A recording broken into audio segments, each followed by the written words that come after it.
fatatritsika tsara fa ny mampiavaka ny malagasy dia ny fahaizana mandray vahiny na hatrany amin'ny ankizy kely indrindra na hatrany amin'ny olobavety na olobe na ololehibe dia mahafantatra an'izany hoe ahoana ny fifanajana ao anatin'izany fandraisana vahiny izany.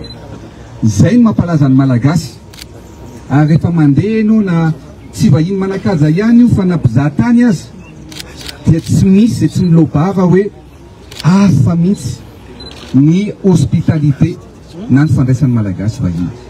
Ankehitriny zany manoloana amin'izay fanontanianao zay sy ny fanambarana etsiaro ataon'olombitsy dia mipotra ny saritavana izy ireo satria manitsakitsaka ny sotoavina, manitsakitsaka ny fifanajana. Aiza ito tany misy firenena hoe andray vahiny zany dia aprisika ny olona any amin'ny zavatra tsy tokony ho atao na iopefy ireo milaza fa mpanohatra eto Madagasikara.